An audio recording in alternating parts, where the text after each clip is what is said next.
And to me, it's nauseating. It's absolutely nauseating because multiple mental health clinicians said that Derek had limited intellectual ability and was not capable of consenting. Congratulations. Boom. Right? Change soccer in America forever. Hella bugs out here. Bro, I can't keep caressing my leg, boy. Trying to get freaky out here. Your step siblings and also husband and wife. I can't do any of that stuff. That's right. Yeah, in fact, soccer can crawl up my asshole and die for all I care. And that's what the kids do, but I'm a little older. I like that shirt tucked in. Who the hell told you that would not be seen on television? Anal sex is the process of inserting a penis into the anus of another partner. Oh, shit. Oh, somebody forgot to remove that. There we are. God, come on. What's this, amateur hour? Amateur hour here at the Straight Red Card. Welcome to all of you who are here this early, which is nice.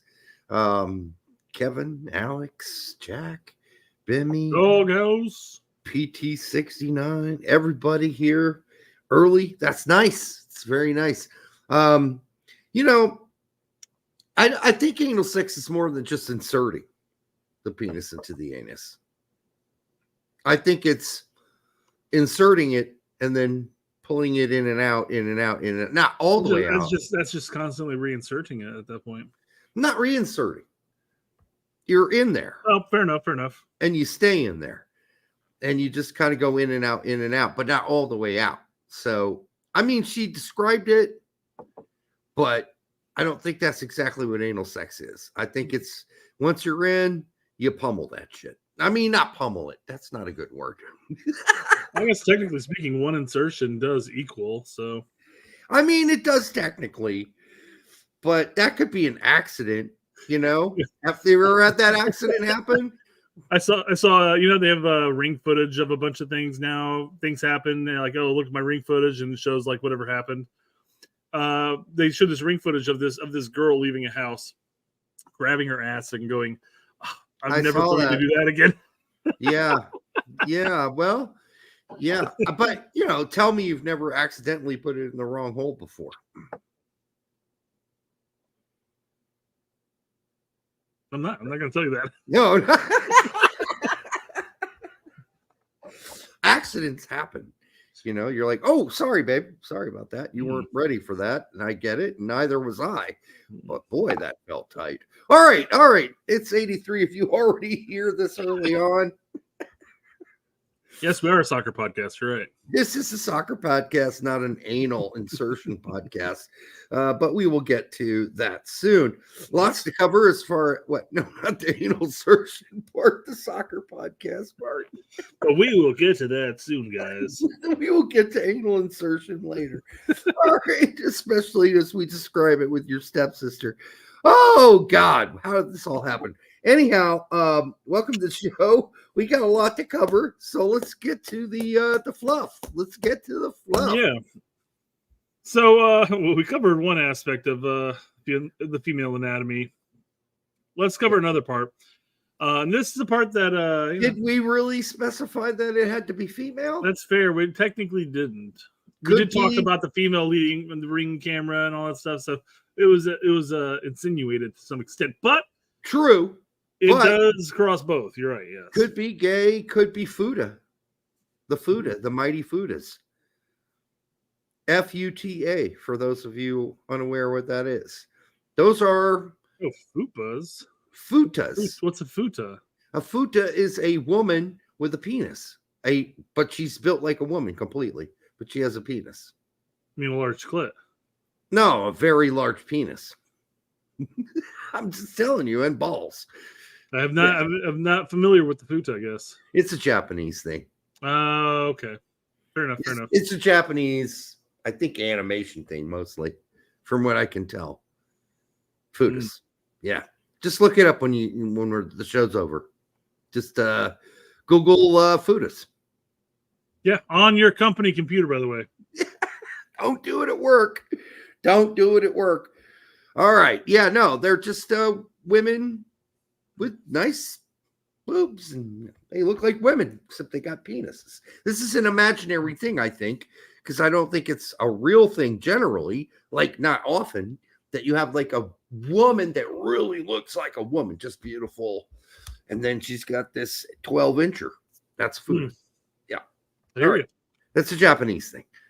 Fair enough. You wouldn't understand. All right. Nope. No, I wouldn't actually. But this upcoming video is quite originally started off as a French thing, but has made its way over the decades to America, where the new generation, I feel bad for you young bucks in the chat right now, have to put up with this. Before we get into it, I guess, so we get the super chat that just came through. Jose Reyes for 10 buckaroos. Got it. Gang. Thank you, my brother. Sad to see Ballo go down when he was starting to catch. Form. I was going to say he's not a baseball player. Anyhow, lots of injuries, but that's a golf. Yeah, but finally excited to see what we do with Poach. Drinking some local beer tonight, Penguin City beer. You know what? That reminds me, I need to get to my beer. Right? Tonight's beer. I drink my bourbon. Now I'm on to a vodka Crystal Light. Go. Tonight's beer is a bourbon barrel quad from Boulevard that is 12.2 alcohol by volume, which is high. That's the biggest one I've done. Yeah, that's a monster. That's monster beer, man. Yeah, and I'm already effed up as we start the show. Hoorah! I had to have a call with my ex-wife, and then not that that's bad, because we're friendly. Does she watch our show? No, I won't crack jokes. I'm fine with her. She has. I'm not going to say anything. Show. I was going to crack a joke, but it wouldn't be worth it. Probably not. And then we crack jokes at everybody. By the way, I'm just saying. And then I'm getting ready for that big show in Bloomington. It's the final Brando, my band's final show. And so I had communications with all the guys in the band all night before the show. So I've been drinking because this shit's stressful. That's all I got to say. By the way, for the over 105 of you here now, make sure you like, subscribe, share it with your grandma. And thank you again, Jose Reyes. Jose, you got to tell us what type of Penguin City beer and what's the volume there? The ABV. What's the percent? Yeah. Oh my God, the bourbon is really penetrating my mouth here. The potent potable. I mean, it is potable, but boy, that's wow. That's you can taste the bourbon barrel on that baby. Woo! We got some people talking about the video already. Oh God, the quartering. Oh yeah, I don't know. Dude is a talking turd. Judgmental deity goes, "Oh my God, I forgot the quartering existed." LOL. Well, I guess he still has lots of followers, doesn't he? I think he does. Well, yeah, he's in the millions. He's like 1 point some odd million. Yeah, I haven't watched him for a while, but he is an algorithm king, is what he is. He plays that algorithm to a T, and that's how he's as successful as he is. He's playing the game. Like him or dislike him all you want, but yeah, he sells coffee. Yeah, I don't have any opinion about him for the most part, because I don't watch enough to know. But I did like this little thing because it's like, really, people are doing this? Oh my God, yes, you are fully unaware of this. Yeah, I was not aware of this. No. Then he says, "I miss living in Indy. Sun King and Triton are awesome breweries. They certainly are. I need to go back. I need to get some more Triton, man." More importantly, Jack Pineda says it is exploding in your mouth like the food of cock, Derek. Exploding, by the way. Not exploding. Exploring and exploding. Yeah. All right. That's great, Jack. Thank you for that image. Pop, yeah. Pop. I don't know if I'd say this is exploding, but I would say that it's strong. Like the bourbon flavor of this is very strong. That was pretty descriptive, yeah. I mean, I feel like I'm drinking. Fumar, listen to our pre-show. Hoosiers are 6-0 bowl eligible. We did talk about that. What are the odds? We used to be a soccer and basketball school. Now we're known for football this season, apparently. 6-0 bowl eligible, baby. What? When? We're both IU graduates, so yeah, we still pay attention a little bit. Oh my goodness! At what point did this change occur, man? Because they were hardcore suckage when I went to school. Yeah, well, I was there in the 80s, and we were pretty good. We went to like a bunch of bowls in the 80s. I mean, the 90s. The 80s? What the fuck, dude? 90s. Yeah, Derek, you were in your 40s at the time. Come on. In the 90s, I was in my 20s, so it was good times. Yeah. All right, let's play this bitch. Hold on. Go Eagles, y'all better than Michigan, LOL. Or laughing my ass off. Yeah, I know. Although I don't know, I'd have to compare who we played versus who Michigan's played so far. Still, I don't know. Nice to see. All right, let's see what's happening with the younger generation these days. Okay. I mean, there was a generation of brawl burners. After the brawl burners, was there really another generation of women doing something weird? I'm fine with them burning the bras. That's cool. I have no problem with that. Not really. There was like naked jogging, naked bicycling. I'm okay with that. It's all right. No bras. Yeah. But here we go. Let's see what the young bucks in the chat have to deal with. What? Have you ever gone to a salon to dye your armpit and eyebrow hair? Well, if you haven't, now's your chance. This Pride Month, Billy is hosting a complimentary That means free hair affirmation station at Happy Place Studio in New York City, where you can get your body hair styled and dyed. For me, expressing myself through my hair is such an important part of feeling confident in my. It's such an important part. What? How is that an important part? First off, not even guys like having having armpit hair and stuff like that. Well, they don't care. They're lesbians. But I'm just saying, it doesn't look good on them. I'm sorry. No, I don't think so. I think this is a very weird thing, and that's fine if it makes them feel better, but it's not that attractive. I'm sorry. It's really not. Everybody's stuck on the hair affirmation station. Sorry, I think that's... Sorry, I think I just lost brain cells. Hair, you don't need your hair affirmed. You don't need it to be affirmed. It is what it is. Either you shave the hair or you don't shave the hair. That's up to you. You don't need it to be affirmed because hair doesn't have self-esteem. As Tony Martinez says, hair does not, they have low self-esteem. Oh, you're talking about the people. I was talking about the hair. No. The hair doesn't need affirmation. You got to, yeah. At all. Hair doesn't care. That rhymes too. Hair doesn't care. I'm sorry. It'd be one thing like, back in the day before it really got to the point where even in my youth, when you used to dye your hair, you were always seen as a certain group, like a punk, if you will, punk group. Mm-hmm. That type of thing. And it's like now it's like, oh, we're dyeing our eyebrows and our armpit hair. I don't know what's wrong with us. I don't know. What's happening here? Is life too cozy that we can just get away with making this normal? I don't really care about the non-normal part of it. It's just like, why? I just don't like. No, I don't know. I just don't get it. I'm just like the normal aspect of it would be just dye your hair. Dye your hair a nice, whatever, a very vibrant color. Go for that shit. I don't understand the aspect of dyeing your armpit and your eyebrows. I mean, people will see your eyebrows, but they're not going to see your armpits unless you're just walking around with your arms up. Look at my green armpits. I don't know. It's weird.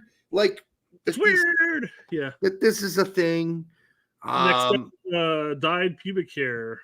I imagine that's had to have happened already, right? That had to have been a thing. It's like we've got into these micro-focused things in life that are meaningless, and we forgot about the big things, like understanding consciousness or, not consciousness, unconsciousness, whatever the opposite of consciousness is.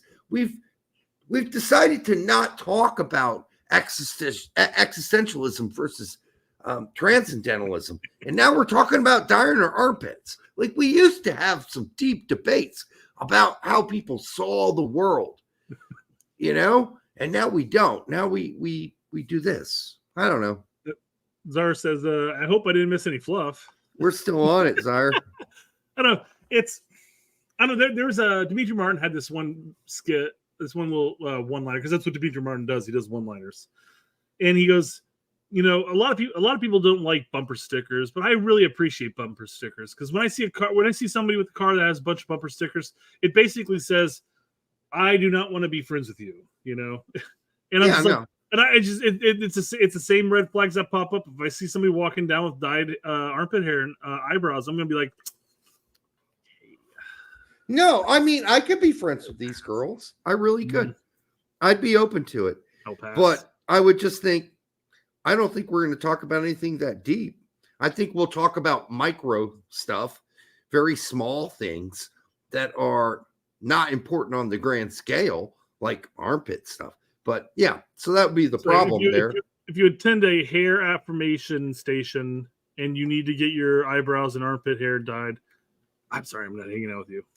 No, I'm not going to hang out with them on purpose. But like, if I met them somewhere, I would talk to them and be nice. I'm sure I could have a cordial conversation with them as we pass. Like, hey, how's the weather? It's nice, isn't it? All right, see ya. I would be like, so what's this hair affirmation thing? Tell me more about it. Just drink more if you want to lose brain cells. I want to know more. Why? No, you really don't. No, really don't. And I would ask them how this helps them tap into the deeper their deeper consciousness, you know. How dare you assume they are girls? They are girls. That's good. It's a good point. I guess, you know. No, awesome. They are. I watched it. They're lesbian girlfriends. Okay, so let's move on. Well, that's enough of that. Jokes here. Okay. Okay. All right. Stop sharing that. Yeah. I think we've had enough. That's enough of that. Yeah. Let's move on. Let's move on to some humor. Humorous video. I thought we were doing that, but okay. That was painful to watch. What is this? It's a guy that's going bungee jumping, and apparently one way to casually go bungee jumping is to sit on a chair. Okay. And just fall backwards. All right. Keep my mind. Can you double check, please? Yeah. Where's the fucking river? We can. We could, but we're not going to. No, but I'm serious. No, seriously. So we could double check. Hold this one. We just choose or not this to. one. This one. Hold that. There's no river. We're a bit behind on time. Oh, there it is. Okay. Is there a river? There's a river down there. You're gonna die if you hit it, but there's a river. Wait. Let me tell you something. All right. Let me tell you something. He doesn't really want to go. I love the sheer fear in his voice. You can hear it. Like, let me tell you something. He does not really want to go. It's probably one of those things he's like, I've got to do this, but I really don't want to do this. Right. So send him over the edge, Brett. Wait. Hold on. Smile at the camera. Wait. No. Wait. What do you want to tell me? Both of you guys. What do you want to tell me? Double check. Safety first. Double check.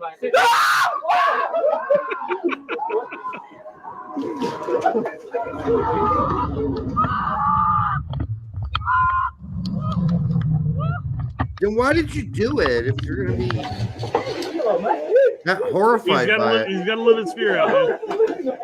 Santa, you made it! And now it snaps. It snaps, right? What's that noise? Wait. On the edge for me. I'm afraid for him. Don't hold me. No. Hold on to this. Yellow. Yeah. Come in, quick. Kind of a dick move there, man. Christ, kind of a dick move at the end, man. Yeah. Well, I'm drop the chair that he's been sitting on. I was like, goodbye. I'm not doing any of that bullshit. Fuck that. Yeah, I mean, I don't need a temp fate, really. I mean, more power to you if that's your thing. You get the rush. But I don't need to live that. I don't need to live that at all. No, I'd rather jerk off. That's enough rush for me. The rush of Pornhubbing some futas. You can't really Pornhub because it's not free anymore. Is it not free? That's what I was told. No, that's a big selling point. I thought it wasn't. I don't know. Maybe I was. Fair enough. Maybe I'm wrong. Broken Furnace says their concession stand carries underwear too. I bet. It's probably one of the warnings that they said, hey, if you're going to do this, make sure you bring an extra pair of shorts. Yeah, for sure. Oh, for the 155 of you here now, make sure you like, subscribe, and share with grandma. Make sure we get to 169. think that's the important number we all need to reach. And then when we get there, that'll be nice. Okay. Nice. What do we got next? Let's do some soccer. Well, no, we got one last thing. One last thing? Okay. One last thing. We won't play a lot of the video. We don't need to play a lot of video because it's all context. But, I know we're YouTubers to an extent. I know my son introduces me as a YouTuber. My dad's a YouTuber. Yeah. Despite the fact that I don't make my income doing this shit. But, whatever. Whatever. I'm on the internet. Sure. People can see me. They can always go back and watch any multiple of hours of me talking shit. Not a secret. But man, I just there's a thing with the YouTubers these days. Actual YouTubers, people who make all their money off of YouTubing, and the stupid shit that they do to make it. Oh, so, that's that dumbass. They got Max has jumped in on this. Yeah. Max says, imagine this turd T-bone your family while texting and streaming in his car in the rain. Isn't this guy universally hated, Jack Doherty? Jack Doherty. I mean, I don't know anything about the YouTube. Like the fate. I know the ones my son watches, and I'm vaguely. I'm like, okay, I know who you're talking about. Hey, Dad, do you remember when I talk about X, Y, and Z? I'm like, yeah, sure. He spray paints MacBooks and makes them look really cool. Whatever. So Judgmental Deity says, yes, he's hated by everyone. And then Jackie D says, I love him. So I'm not sure. Extremes. Hated by most. I think he's known as one of the biggest douchebags on the planet. Isn't he the guy that kind of goes up in front of people's faces and gets all in the grill? And then when the guy starts fighting back, his like 8'7" bodyguard jumps in there and. I think I've seen that too, but here he is being a total fucking moron. Jackie does say he's joking, by the way. Oh, okay. So how does a guy that's hated this much have so much of a following? It's a bunch of idiot teens. I'm telling you, man. Oh, that's horrible. Well, I mean, I know it was like a century ago and everything, but remember when you were a teen, Derek? No. Didn't you do stupid, idiotic shit? No, I would have known a douchebag when I saw it, even when I was younger. I mean, I knew I've had friends who've used gasoline and set porta potties on fire. Used 3-man slingshots to fire stuff besides water balloons. Unoriginal shit. I'm just saying. I've known and been a part of some stupid, idiotic shit. However, not this idiotic. This is dangerous. I'm gonna mute it because I don't want any music coming through there. It might ding us. He's looking at his phone whilst driving 70 miles per hour on a highway in the rain, passing everybody, loses his shit, crashes his fucking Lamborghini or whatever his piece of shit he's driving is. It's not a piece of shit, by the way. It looks, I mean, the way it's painted and everything looks like a piece of shit, but. Oh, he painted like the fucking total moron that he is. His friend is hurt. He wrecked his Lamborghini. What a fucking piece of shit. I mean, fuck this dude. Oh, it's a McLaren. Okay. Yeah. All right. Okay. Yeah. It's not a Lamborghini. I don't know. It looks like a Honda Civic to me. I'm sure when it comes to those high-end sports cars, I mean, like, okay, whatever. They're all Corvettes or Lamborghinis to me because I don't know none. I'll never own one in my lifetime. I do. I know them all. I watch IMSA, so I know what they all look like. You should know these, right, Derek? Yes, I would, but you can't tell from just the back. It looks like a Lamborghini in the back, but it really does. Yeah, it's a McLaren, and that's very believable. But what the fuck did he paint this thing with? What a fucking halfwit! What kind of child? He just have a bunch of like a kindergarten class show up? No, 100%. I guarantee you, there's probably a video before this where he had a bunch of his friends throwing paint at it, like water balloon paintballs. Probably. I don't know. The saddest fucking thing about all of this is that this fucking douchebag is a millionaire. By the way, we are at 169. Thank you. Nice. Thank you for the 169 of you here. The fact that this guy's a fucking millionaire is just repulsive. Derek, what you don't understand is, yes, he just totaled this really cool car. And as far as I know, from the video that we saw, he didn't actually hit anybody else. He lost control, hydroplaned, and then ran into the guard. He better be lucky he didn't hit Max Bretos, because as nice as Max Bretos is, Max would have pulled that motherfucker out of the car and beat the living fuck out of him. He was pissed. Yeah, you can tell him until he was a bloody fucking pulp. That's what, as nice as Max is, and he's one of the nicest guys you'll ever meet. He probably would have beat the living fuck out of this kid. In fairness, this red mark right here is actually his friend's face. Yes. So no, what you don't understand though, Derek, is this video right now that he's posting and showing on on the YouTubes, he'll make enough money to fix up the car. Oh yeah, you will. Mind you, he might lose his license because he may get ticketed and stuff like that because he was texting while driving and shit like that.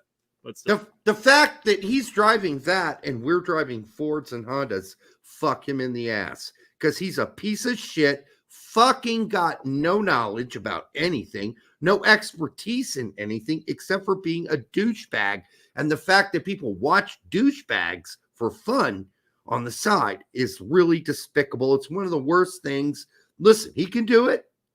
Good for him for making all that money, but it's one of the despicable things about our fucking social media right now is that you can be a total fucking douche and make a bunch of money off of it. All right, let's move on to actual soccer. Yeah, let's.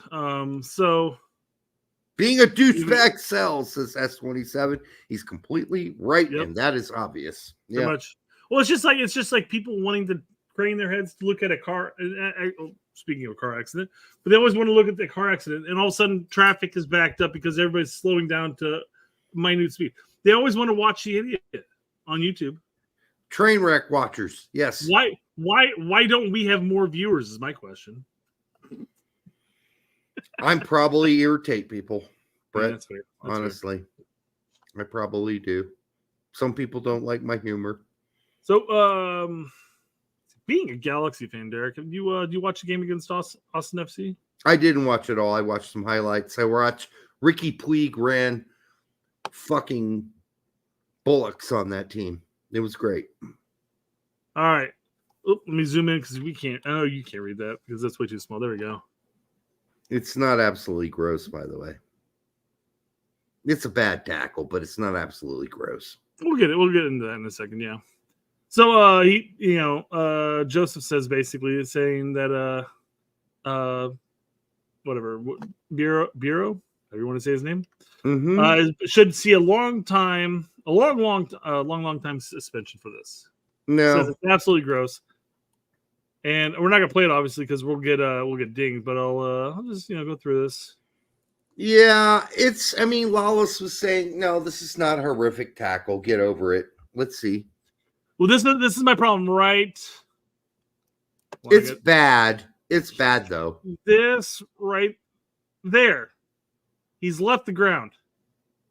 Okay, and he's coming down from ankle to shin, basically ankle to knee. He's covering the entire aspect of this. But the only reason, no studs up. No studs up.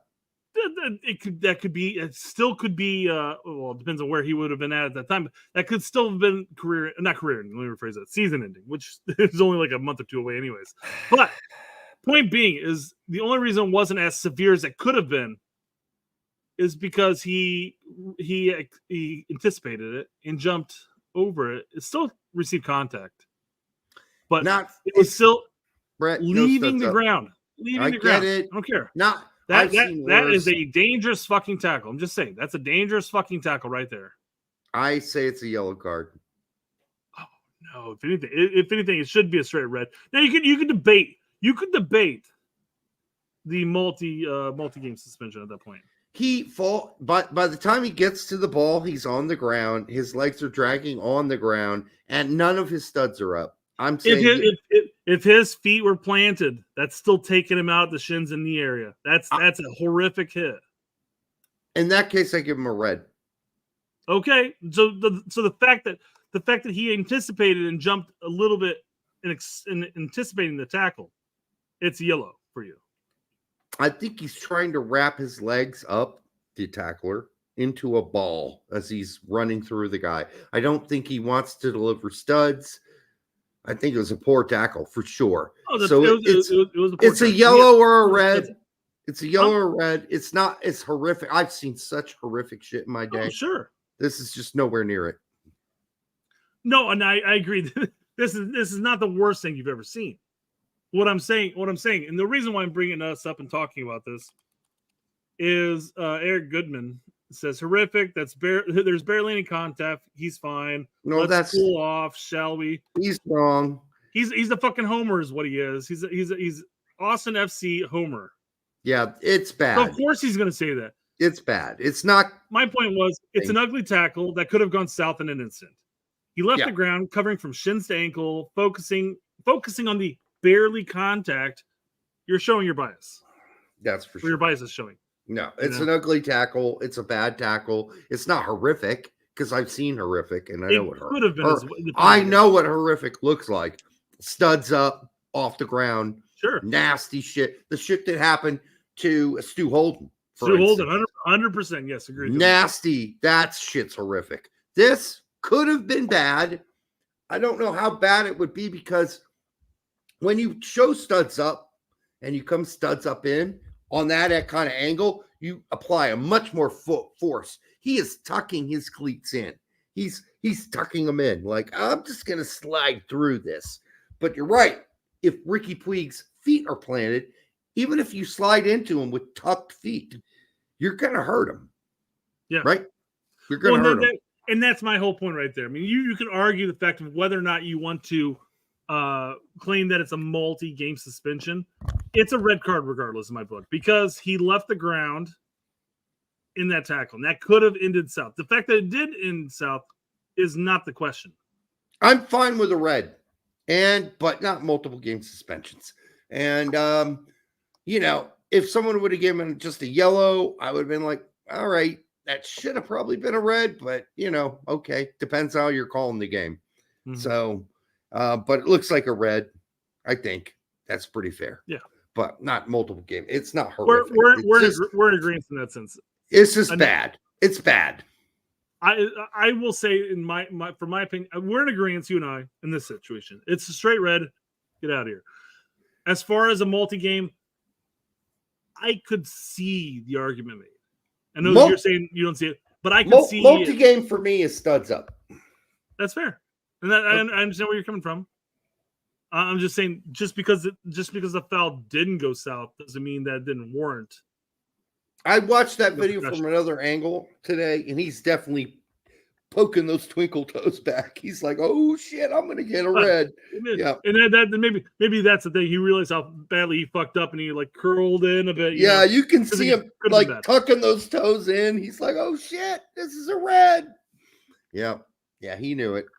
We have give him 2-game suspension. We have red with no. Well, technically, he's going to get a suspension period. He will get a suspension for the red. Yeah. Okay. I think that's we have a wide variety of people talking about the variations. It does seem to be across the board. I don't think anybody's arguing that was a bad tackle. It wasn't a bad. They're not arguing it wasn't a bad tackle. Right. They're saying it was a bad tackle. Card him. Whether you think it's a yellow, whether you think it's a red, but yeah, I mean, I've seen so many more worse things, though. I mean, I just tend to go, red. Yeah. Serve your suspension, bitch. For the 192 of you here now, make sure you like, subscribe, share it with grandma. And we do appreciate you showing up on a Monday night for the show. All right, what else we got? Do not panic. Do not panic. Cap them now. Cap them now. Who we got? Who we capping? I can confirm. Oh, it's the Tony again. A Bayern 2 was invited. Hold on. Okay. Say it like you should say it. Grayson Tony. It's the Tony. He can play for the Italy or the United States. He's with Bayern Munich 2. He's been a regular starter for them. He was invited to the U20 camp, but is unable to join due to complications. Okay, the complications part was that Bayern 2 wanted him back early. And for a game at what they consider to be an important game for Bayern 2. What? Wait, But in a league that they cannot get promoted through. I don't understand that. Out? It's important though. Whatever. That's what I was told, that they wanted him back early, and the coach basically said, if you want him back early, fuck off. And that was the end of that. So what you're telling me is the Germans and the Italians are working together again. I think he wants to play for the United States. And I think he's got a much better chance of playing for us as well. So yeah, 100%. I mean, despite the fact that Italy has made the last 2 World Cups, I still think he stands a better chance with us. Oh, for sure. Yeah. He's going to play for us. So I wouldn't worry about this too much, everybody. This is what it is. And yes, we love Zach. Zach's a great guy. I talk with him all week, all the time. He's got a lot of good bits that he sends me too. Some stuff behind the scenes as well, which is great. Thank you, Zach, for what you do. I don't think we have too much to worry about here with Grayson. Yeah. But thank you for the report. I don't know if this next one falls under doing that panic, because I thought he filed the one-time switch already, but I'm going to throw it in there, I guess. Okay. So Frank Bolt says, cap time now before Iceland gets him. He's talking about Cole Campbell down here being included in the game day. No, Frank's got to be kidding. No, I know he's obviously kidding. Yes. Oh. But I'm saying the whole before Iceland gets him. I thought Campbell actually already went ahead and filed the one-time switch. He did. So I thought we talked about that, saying like, why would you have filed it? Wait till you find out if we're actually interested in you before you do it. And Cole Campbell made the 18 for Dortmund this weekend. So good news for him. Did he play? No.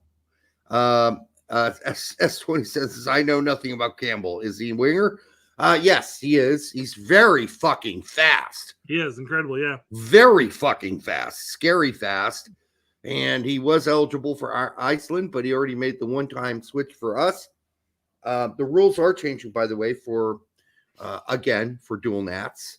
They're going to get even looser. So we'll see when that gets finalized. I saw the proposal. So things will get looser. Again, they'll get looser. Yep, like the local prostitute. So we'll see what happens. Yeah, I mean, we're waiting for Cole Campbell to make his debut for the big boy team. Until then, he's also playing for the U20s or the U19s. Sorry, go ahead. Sorry. And occasionally the 2 team.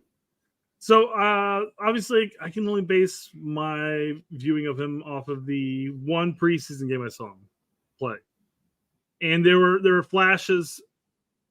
There were, as far as quickness and the movement with the ball at his feet, reminded me some aspects of Pulisic, but more so towards Joshua Gadd as far as just sheer pace. Yeah, and again, one game, guys. Probably I think it was like 30 or 40 minutes or whatever. So call it what it is. I don't have a big, sample size to tell you what type of player it is, but that's what I saw him at. I've seen 2 games and every touch video, and I'd say he's very quick. He's very fast. I think he's better than Josh Gott. Oh yes, technically he is. But to say, I mean, he's not going to. Somebody, it's Johnny saying he's not Koleosho. He's not yet. But there's hope there. There's promise. And, yeah, we'll keep an eye on it. No, he's not Koleosho. Koleosho was playing in an English Premier League team last year. No, he's in the championship, of course, but whatever. He's injured. Whereas he is injured too. Whereas Cole Campbell is playing in the U squad, second team, and being called into the first team. So he's still 19, right? Yeah. Yeah, Dominic Downs is better. I mean, they don't play the same position. Dominic Downs is actually a center forward. That should have been called up to the Olympics. Number 1, wasn't. And number 2, with the injuries, I don't know, maybe call him up to this camp. It's a thought. Yeah. I know it's Bundesliga too. That's 2 Bundesliga, but fuck it. Call him up. Who are you going to call up? Otherwise. Apparently they called him Vasquez. So, well, that's the problem. I get that. And, maybe Brandon Vasquez has sort of earned it over time. But, I mean, what's Brandon Vasquez done recently in Liga MX? Not much. He started off hot, and then it's kind of been, there have been goals here and there. It is. But That's right. I mean, we do want to get a guy like Dominic Downs to be, at least sniffing our assholes at this point. Like if we imagine we're dogs, you want to do that. You want him to get a whiff scent. Well, I mean, again, I guess the competition he's going to be facing in this situation would be with the German national team. So I mean, if you're looking at him saying, okay, well, this guy's legit, he could compete with the Germans, we better call him in, or you're looking at him going, he's a good player, and maybe we'll call him in later after coach has had a time with what could result in what as close to an A team as he could possibly get with all the freaking injuries we have. Yeah, I mean, it's not a panic situation at all. No, nor with Nathaniel Brown or anybody else over there right now. PFOC, hasn't really done much yet this season. So I don't think he's screaming for a call. Yeah, I guess we'll just live with what happened. I mean, I guess at that point you got to look at saying, well, I mean, has PFOC done more than Brandon? I mean, PFOC's starting some games, not starting some games in Bundesliga compared to Liga MX. Yeah, because he starts in a Bundesliga team generally, except for the past weekend. He's been starting. It's that's the question right there, quite frankly. And Brandon Vasquez has been not starting all the time, by the way, for Monterrey, and not scoring that much lately. So whatever, flip a coin. I don't fucking care. That third striker is probably not going to see any play. No, it's going to be Sargent. It's looking like it's going to be. It better be Sargent starting out, and then Pepe as the backup / second gamer. Because quite frankly, I mean, Sargent's been literally on fire. Yeah, Sargent, Pepe. Nobody else. The third guy's not going to see much. No chance. Not a chance in hell. But nice to always get guys in. All right, whatever. I agree. Next, I'm starting to lose belief that Gio will be ready to play a major role in 2026. Yeah, I'm starting to wonder myself. It's real though. I mean, here's the thing: he plays a very specific role in that creative midfielder role. And at this point, really, who do we have? We have Brendan Aronson and we have Malik Tillman. If Gio can get healthy and start finding some minutes, not saying he's going to start at Dortmund, but start finding like some games where he's getting 20, 15, 30 minutes, and he starts doing some decent things, do we really think he's not going to be included? Because if you look back at his overall production for the U.S. men's national team over the Berhalter's second cycle so far, let's just say, has been really good. I mean, most of our goals came from him. So here's the problem. The problem is this is now officially, to me, an injury-prone player. Now, people are like, eat crow. No, I'm not going to eat crow because we were saying he wasn't.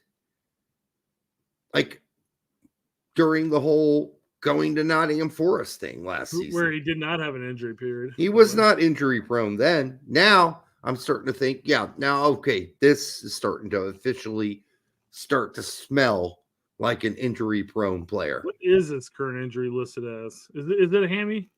I think so. That sucks. Yeah. So something to worry about and be concerned about going forward for sure. I think the big thing to consider in that sense, what is it? It's listed as a groin strain. Oh, even worse. I'm just saying though, is that different? That's different from what he had. Yeah, that's even worse. A groin. Bad. I mean, I guess regardless. I mean, here's the situation. He needs to get out of Dortmund. Quite frankly, at this point, he definitely needs to get out of Dortmund. He needs to find a place where he can play consistently. Because here, I think the issue we're seeing is he's a very stagnant player in the sense that he doesn't move. He's not quick and running up and down the pitch, but he does cover a lot of ground.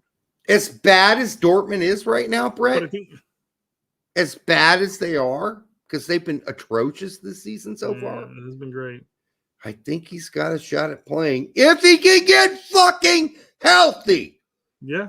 If he can get his groin together and his testicles, which are right next to his groin, bouncing on them. Maybe his balls are too big. Maybe he needs to work on that, shrinking those testicles. I don't know what's going on. But obviously the setback sucks because, I mean, they're talking about him getting more time this season and playing him more this season. Well, that's all Dortmund has done in the offseason. Oh, he's going to have a chance to really show himself this season and mature and become the Reyna we all thought he was. Well, not if he's fucking limping around with his testicles knocking against his injury-prone groin. Yeah, that's not good. Yeah. I don't know. It's he went to Forest, had no problems there. Came back to Dortmund. I know he picked up the injury with the U.S. men's national team during the initial training of last window. But I'm just saying, get out of Dortmund. I don't think Dortmund's the problem right now. Dortmund suck right now, currently. No, I'm cracking a joke. The same joke we made last time with the medical staff. Yeah, I know that's not the problem. I know, guys. I'm cracking a joke. That's all. Yeah, I mean, Dortmund's medical team shouldn't be the issue anymore. They fired all those guys. They got multiple people over. I guarantee you. They've already gone through multiple teams. That's not the problem. I'm not making that joke. I'm making a joke about it. Yes. Yeah, the problem. I'm not saying that's a problem. The problem is Reyna's groin, which was healing apparently until he went to practice last week and re-injured it worse than it was before. So back to starting over again. And yes, that sounds like an injury-prone player to me. And so now I will agree with Tact that he is an injury-prone player. That's what injury-prone players do. They get an injury. They get almost back all the way to health. They go to training. It's looking like they might start soon. And then, boom, it happens in practice again. It could be tightness. We don't know. So, I'm not a doctor. I just slept in Holiday Inn last night. Well played. You stole my joke. That's my joke. You stole it. And it's always funny to hear the people who enjoy that joke because it's very few and far between. Yeah, I know. It's an old one. It's the oldie and a classic. People are saying the medical staff needs to be examined or studied. I'm just telling you, this is a whole new medical staff. They already fired all the other guys from last time. Maybe Dortmund is just hiring people from Holiday Inn Express. You know, you never know, Derek. Maybe their problem is the hiring process. Could be. Yeah. So what are your expertise in the field of medical? Well, hold on. I put a Band-Aid on somebody's boo-boo before. Untouchable is saying groin pull does not mean injury prone. That's hyperbolic. No, it's not at this point. It's not in the sense that he was healed. He went to training and re-injured it again. So this is becoming a systemic issue. It's becoming a regular issue. I mean, and to the point we made previously, maybe he returned to training early and wasn't fully healed. The player. I mean, Gio probably wants to get on the pitch regardless. He wants to be out there nonstop, whatever. I mean, somebody's got to clear him, and he goes back out there. Does he re-injure it, or does he just agitate it again? It sounds bad because it sounds like it's worse than it was before. Well, I don't know. I haven't heard anything as far as being worse. I just know they've tacked on a month. Yeah, no, it sounds like this is worse than what he had before. I'm just saying that it sounds like they're back to square one. From what I heard before, when he came back, it was 3 weeks. Now this is a full month. That's worse than before. That's literally 1 week worse. You're right. I agree. Yeah. So I'm just saying this is not good. We're going the wrong direction. So anyhow, enough about Reyna. Good luck to him. Hope his fucking groin heals. Get a massage. Yeah. He's got a special lady friend. He got married. He did get married. She could give him a massage while sucking his cock. I hope it's not John O'Brien again. By the way, John O'Brien was much more complicated. That was knees. Knees are fucking complicated. Well, at least we know it's not Bacon who's hip. Hip. Yeah, it's not hip. No, so we had one guy who got plagued with knees, one guy who got plagued with his hip. Now we're gonna have a guy who's plagued with the groin. Yeah, Tony Martinez is. Go ahead. I was gonna say, well, technically the first injury wasn't groin; it was hamstring, but all in the same vicinity, if you will. Yeah, Tony Martinez says Gio's mental health must be bad. They already said it was bad. That's got to. I mean, constantly being injured has got to fuck with your mentality. Yeah, 100%. The interview I saw, German interview, was that when they met with him, he was totally distraught, probably crying, but they described it as totally like distraught, like out of his mind, sad about being injured again. There's a part of me that kind of looks at this going, this might be the best thing for him to lose a lot of market value, and Dortmund's just forced to sell him for whatever little pence they could. No, and then he can go. Then he can go to any mid to low range team in a like Holland somewhere. No, and rebuild himself. No, clearly it's not working at Dortmund. He's got to move on, Derek. Brett, Jesus Christ, he's got to go. He's got to go. You're totally cursing this guy. Stop it. I don't want to see him playing. No, this would be cursing him. This right here. Oh yeah, or that going would be cursing. I'm not saying I want Gio to be as far away from Chicago as fucking possible. I want him to be in China before he comes to Chicago, because at least then he stands a better chance of being a U.S. men's national team contributor than at Chicago. Well, all of a sudden we'll see him playing at Frosinone in Serie B. You're breaking me with this shit. Stop it. He's not going to Chicago. No, he's not. He'll be in like Frosinone in Serie B or something. It'll be horrible. Let's move on from this. This is really too bad. Bad news. Bad news. Men in Blazers. AC Milan. Okay, this is really weird, Brett, by the way. AC manager Paulo Fonseca was livid with his players twice, disobeyed the team's penalty hierarchy Sunday, with Theo Hernandez and Tommy Abraham taking spot kicks instead of Christian Pulisic. Milan missed both. And then the manager came out with his own quote. I don't know if we have that, but we should. Oh, our designated player penalty takers, Pulisic. I don't know why the players changed their minds. I have spoken to them. So this translation says them. I saw an Italian translation that said to him. So no, so it's funny because there was a guy that posted. I don't know if I've got. Hold on, I may have this. Hold on. I thought to myself for the Italian translation, I thought you spoken to him. You spoke to Pulisic. Here it is. Fuck you. Right here. P. Calcio Tennis says, guys, don't do Google Translate. The translation is plural, so he said he'd talk to them, not him. Thank you. Because when I read it, the other translations, I thought, what a dumb fuck. You talked to Pulisic about this? You talked to stop letting them walk all over top of you. No, he said he's going to talk to the team. Basically, exactly. I want to talk to them. Say, Thank hey guys, you. He's our PK taker. Fuck off with your mental gymnastics there. And if you watch the fucking tomfoolery that Tommy Abrams puts on in grabbing the ball, and when Pulisic comes up to get the ball and then holding it over his head so Pulisic couldn't get it. What is it, like an adult holding a ball over and the little kids jumping up trying to get to the ball? What a fucking cunt. Tommy Abrams officially is a fucking cunt. He's a fucking shitty player anyhow. Always has been a fucking half player.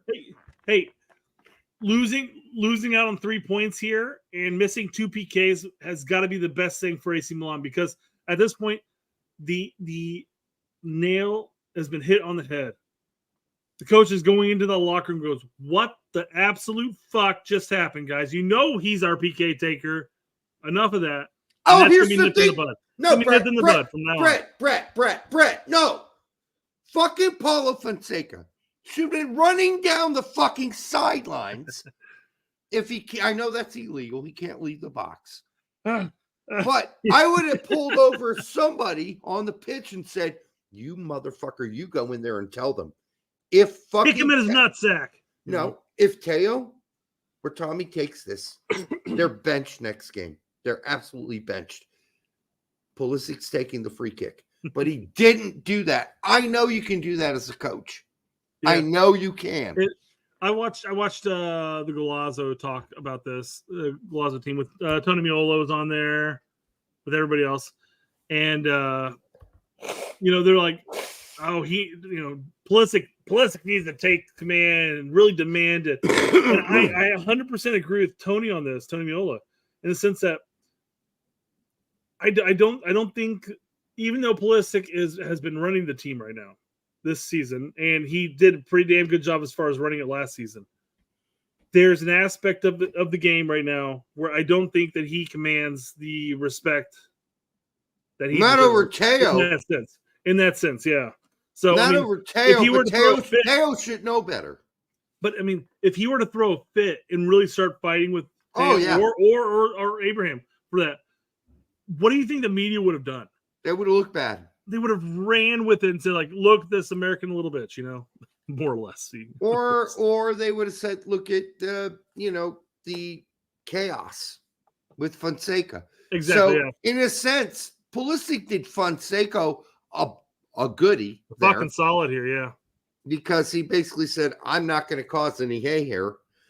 But Teo, I can understand Teo. For Tommy Abrahams to grab that ball. Is it Tommy or Tammy? Tammy. And raise the ball above his head like, oh, a little shrinky dinky guy can't get it as he's coming up to me to take the. What a fucking cunt. What a fucking cunt. And I hope that fucker never plays again for AC Milan. I hope he gets kicked off the starting lineup, and I hope he never plays again, because the way he treated Pulisic in that moment was pathetically disgusting, sociopathic fucking behavior. And listen, they could have won that game 3-2 if Pulisic takes all the penalty kicks, you stupid fucking cunts. You fucking twats. The only one I'm giving any kind of credit to is Teo, but look at his fucking penalty kicking record is fucking shit. He's like 4 for 7 in his career. Fuck you, dude. Give the ball to the guy that's supposed to take the fucking penalty kicks. You fucking twat. You fucking twat. And no, I don't think Pulisic should have made a big deal out of it. I think he just did what he should have done, which is like, all right, you twats, you want to take it? Good luck. Fine. Fucking have it, you fucking bitch. And then they took it and they missed them. Both of those bitches missed fucking penalty kicks. Fuck those twats. And they won't be taking penalty kicks, either of them, for the rest of the year. Because they were twats and they were bitches and they fucked up and they lost a fucking game for AC Milan. That's what happens. Fuck both of you guys. Now, I love Teo, by the way. I don't care for Tammy that much, but fuck, I was pissed this weekend watching that, Brett. I was fucking out of my mind on the TV watching that. Like, my blood pressure went through the roof. I'm like, what the fuck? Pulisic's the designated. And then I watched Tammy put the ball above his head. Some tiny little Pulisic, who's 5'7", couldn't get there because Tammy is 6'3" or 2 or whatever he is. I was like, I'm going to punch that motherfucker right in the jaw. But that's me. That's not Pulisic. I would have punched that fucker in the face, grabbed the ball, and said, "Get down, bitch. I'm taking this." More of a nut punch than anything at that point, right? You could have kicked him in his fucking baby nuts. Yeah, you could have. It made it easier. But I tell you what, what Pulisic ended up doing, and I hate all these people who are like, oh, yeah, no, Pulisic should have stood up to Teo and Tammy. All right, maybe he should have, but then caused a scene. Like, that would have been horrible press for his manager, Paulo Fonseca, and I'm sure Paulo is like, thank you for not making a scene, but that's on Paulo. Paulo must be the biggest fucking pussy queef fucking coach ever to coach a fucking soccer team ever, because that dude must have no authority. He's like, yeah, he's our official PK taker. And he says here in this quote, I don't know why the players changed their minds. No, dude, you're the coach. They shouldn't be allowed to change their minds, you fucking pussy cunt fart.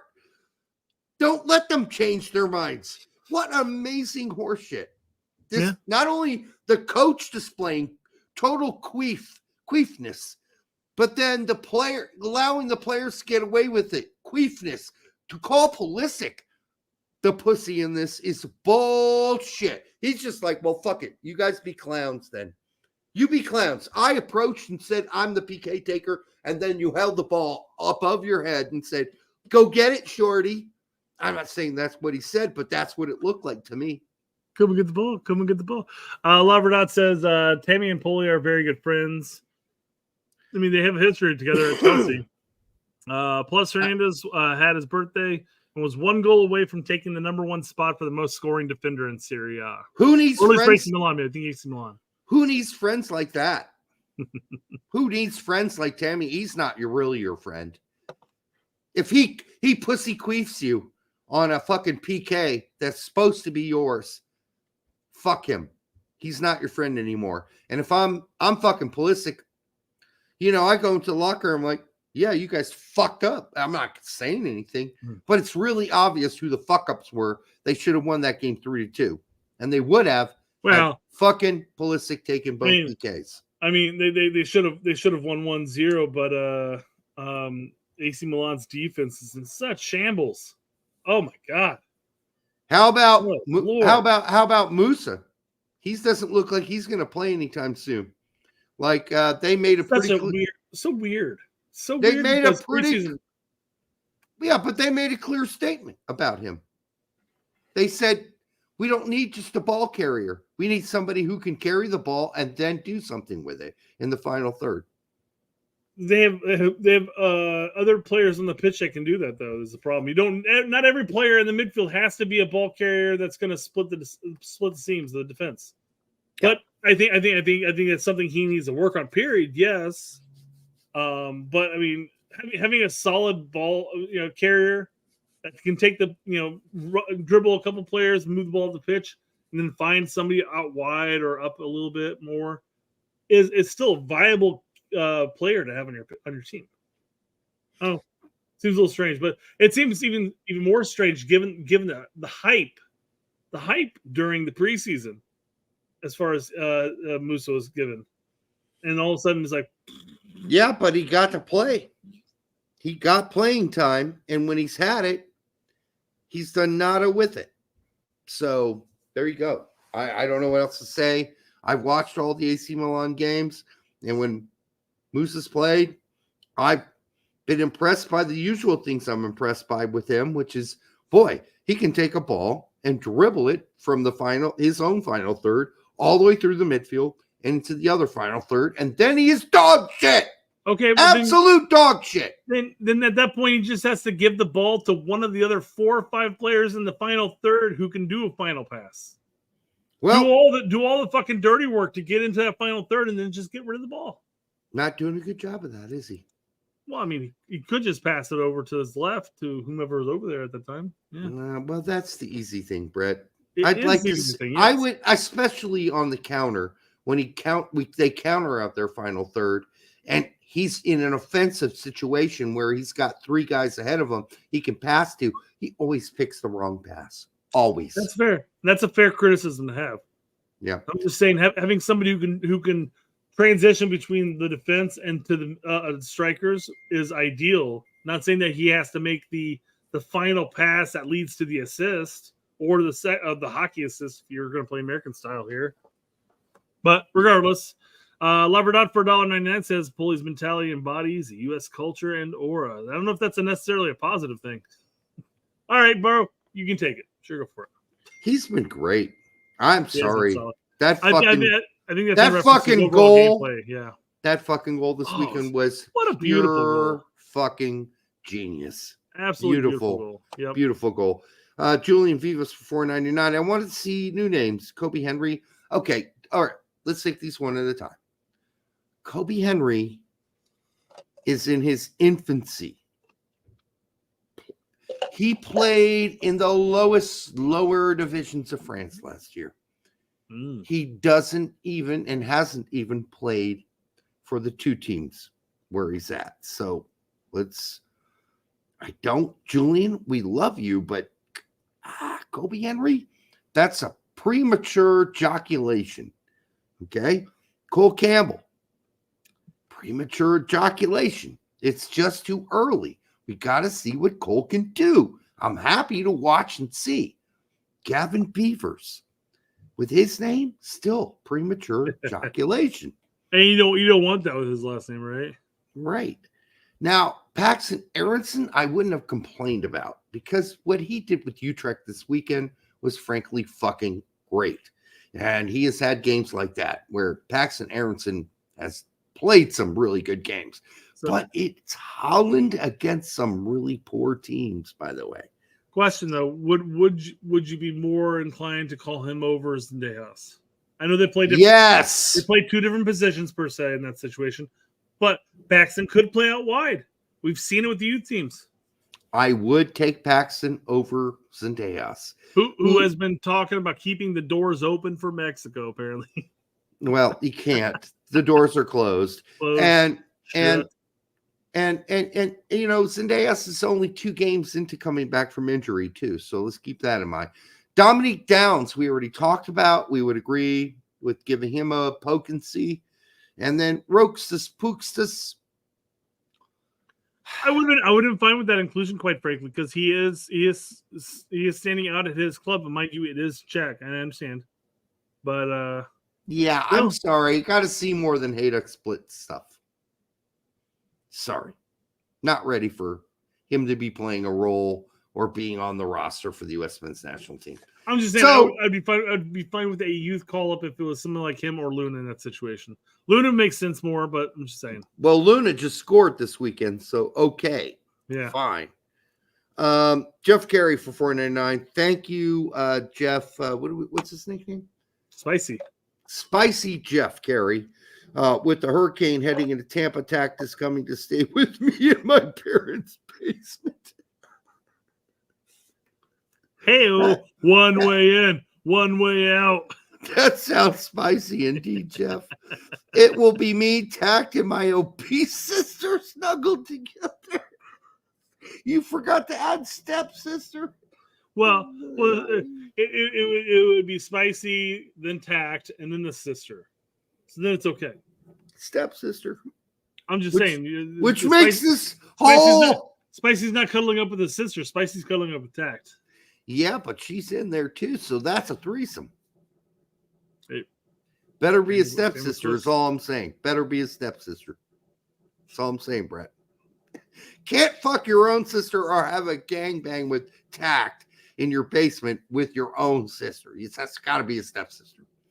Legally. So long as they it wouldn't be an Eiffel Tower by any means, but Eiffel Tower Tact in that sense. Well, as long as I suppose Jeff doesn't fuck his own sister, yes, it's fine. Yeah, there you go. Yeah, Jeff, I think you'll be fine if it's actually your obese sister, as you say.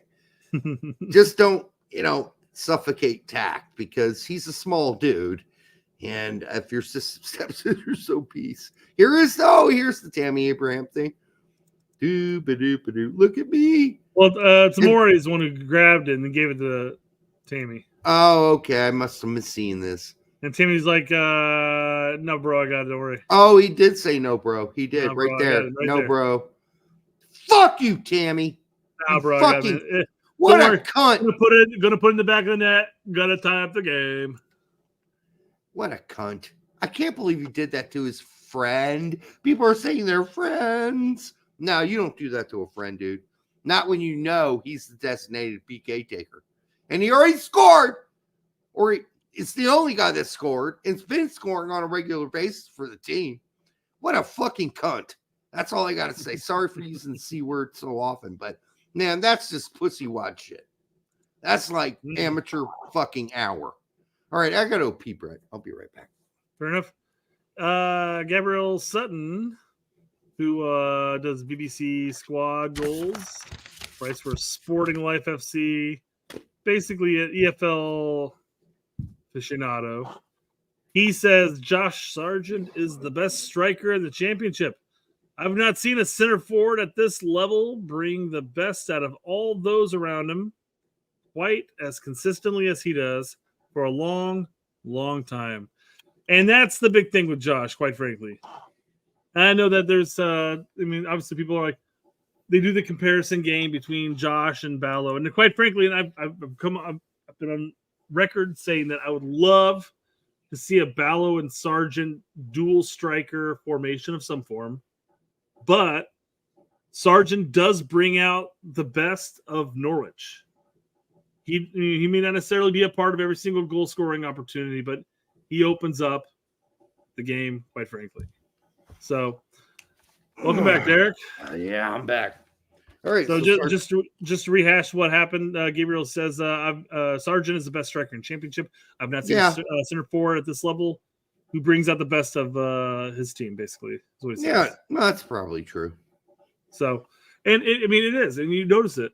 He should have had in his game this weekend. He should have had 2 assists, and they were some. They're some of the flashiest lick-ons that I've seen from a center forward in a while. Yeah, nice. Oh, they were so good to watch. And I was like, and then they fucked up those goals, and I'm like, God damn it. Yeah. And then of course he got his goal, which was just a typical finish. I mean, expected finish. Yeah. And then he missed the PK.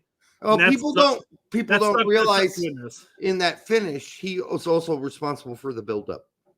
He was the one who played it out the science. Yeah. Yep. So he's hot right now. He's just 100%. And his missed PK. And I'm not going to make an excuse in the sense that, yes, you're taking a PK, you should fucking finish those PKs. Mm-hmm. So he should have done better in that sense. But he was like, it literally was a quarter of an inch inside would have been the perfect PK. Out of reach of the goalkeeper, nothing but side netting. It would have been perfect. Still missed it. Got to do better on that shit. It is a free fucking goal. But, and he's missed a lot of chances this season already. Yes, as well. He has, especially early on in the season. He's definitely missed a good 4 to 6 chances he probably should have put away. Someone said 10. I think that's high. That might be 10. Well, no, he says missed 10 big chances. I think Laverdad is going off of a stat, and that's possible. I said 4 to 6 good chances that he should have put away. How many of those 10 big chances were keepers making a save?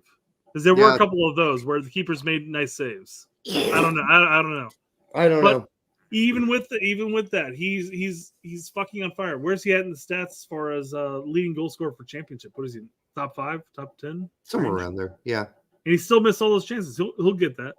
Yeah, he'll catch back up. I think he's playing really well. So. Yeah. That's all we need at that point. Yep. I enjoy watching those games, by the way. Dude, I mean, Norwich I know it's a championship and everything, and who knows if they do get promoted, it'll obviously be different when they're in the EPL. But the way they're playing is really good. And they're missing Barnes and a bunch of other guys. Is Barnes missing? I thought he was there. No, he's injured. Oh, fair enough. But but I mean, they're moving the ball well around the pitch, and it's not the standard just hoof the ball and chase after it. Right. They're moving the ball up the pitch, and it looks good. It's the new manager. He's got them firing on all cylinders, man. I know it's championship, but it is a fun match to watch. Every single time I watch a Norwich game, it is just fun to watch. It's like advanced tiki-taka with no back passing. Yeah. Well, with some, a little bit, yeah. But it's very quick passing, and it's nice to watch. So, not the kind of old school tiki-taka where they pass it backwards 100 times. So, yeah, it's not horseshoe ball. We'll put it that way. Is Sargent really better than Bamford? Yeah. 100% better. Are you kidding me? Yep. 100%. I mean, what is Bamford doing for Leeds this season? He doesn't even play. He doesn't play. I watch all the Leeds games. And he's trolling you. He's trolling us, obviously, but right. I mean, even in Bamford's best, I think there's no way that you could say that he's better than Sargent is now. Yeah, I know you're kidding. We know you're kidding. Don't worry about it. But it's kind of funny to think about it because people do bring him up. BMR wants to know. He goes, Derek, weren't you mad that Norwich fired their last manager? Yeah, I thought it was quick, and I thought it was premature. We both called it out. We said, hey, this is a guy who had his starting striker gone for like 4 months. Yep. Still managed to make the playoffs. And yes, they tied Leeds 0-0 in the first game, but then lost. He got smoked the second game.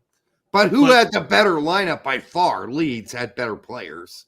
Yeah, by far. But it was he did a good job, and then he got shit canned. Yep. So yeah, I said at the time, but they got a manager apparently that's doing really well with them right now. I stick by it, but I like the new manager too. I really like the new manager, quite frankly. Yanks abroad, Yanks abroad. Hear us what they did abroad. Fucking A, let's do Yanks abroad. All right. Friday, Brendan Harrison went 90 in a tie. Scally 76 in a loss. Busio 90 in a loss. Reynolds 90 in a tie. Joe Enox for Regensburg lost. They are currently sit 18th out of 18 teams. The American manager at Regensburg in 2 Bundesliga. Not good news for Joe. Enox might lose his job soon. And then at Dordrecht, which is the 2 team, which is second division, Holland, we had Osendina and Hilton. Osendina going 62 and Hilton going 88 in their win versus PSV's 2 team, which is very good. Then we got Hawkins going 87 for Emmen. And Rick Van Hees going 90 for Utrecht's 2 team. That was Friday. Rick Van Hees. All right. On Saturday, Matt Turner rode Pine for Crystal Palace, who now sit 18th out of 20 teams in the Premier League. Chris Richards was injured, of course. Jedi went 90 in a loss, which, wow, what a game that was for Fulham. Yeah. He played great, and they really had a chance in that game against the best team in the league. Sargent, 81, got a goal, got the win. They sit 6th. He did miss that penalty kick. Dwayne Holmes. He could have had 2 goals and 2 assists in that match. It's insane to think about. Yeah, it is. Dwayne Holmes, 14 minutes for Preston North End in a tie. Seems to me Dwayne Holmes' shine has unshined at Preston North End. Haji Wright, 90 minutes in a loss. They currently sit Coventry City after doing so well last season, 20th out of 24 teams. Aiden Morris, 89 minutes in a loss for Middlesbrough. He is quite the field general in that team. I think that's pretty amazing. Like, everybody passes it to him. They're like, no, you have it. No, you have it, Aiden. No, Aiden, you have the ball. Like, he's the field general. And unlike earlier in the season, he didn't make a lot of critical passes. He made some good ones. But early in the season, he was making some real critical through balls. Just amazing vision. Amazing cross field, change of field plays. I need to see more of that from him. Less of it this game. Still had a solid game. Loss wasn't his fault. I will say this about Aiden Morris, recovering onto defense. He's still a slow foot. He's slow. Yeah. And that's a big talking point Larry brings up all the time when talking about Aiden Morris. Yeah, I didn't even know that. But it's not something you can fix. Aiden Morris is going to have to be very positionally aware, or else he could get exposed in defense because he's quite slow. He's not fast. Like, players burnt by him in that game. Burnt by him. Like, zip by you. See you later. So it's going to be something he's going to have to be thoughtful about. But it's not like there aren't players who've been slower than him who have done really well in their careers because of their high soccer IQ. We're thinking about positioning and reading the game. That's all that matters at that point if you're that slow. How about the Juventus legend in the midfield? I mean, Pirlo was like that. He wasn't very fast. Pretty slow, but he always knew where to be. Pifak, 23 in a win versus an absolutely dreadful Dortmund. Absolutely dreadful. Reyna is injured, of course, so he didn't play. Cole Campbell was in the 18. McKenzie, 90 in a loss for Toulouse. He was the only center back that didn't suck for Toulouse in that game. So he went 90. The other 2 were yanked. Balogun, 64, a goal, a win, and an injury. pulled off in the 64th. Ledesma, 83 minutes. Tillman, 83 minutes in that win. Pepe got the 22 because De Jong got a knock in the head and was bleeding from his noggin.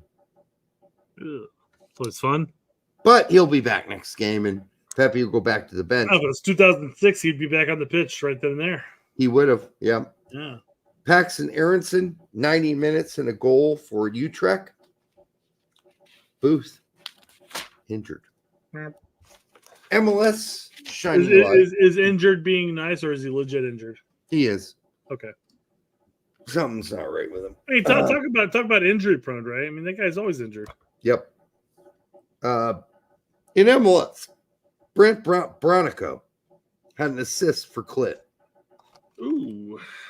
When I say Clit, I mean Charlotte. He massaged that to victory, huh? That's what they use. They use the CLT as their symbol. Clit. They had to think that better, man. I understand maybe that's just the abbreviation.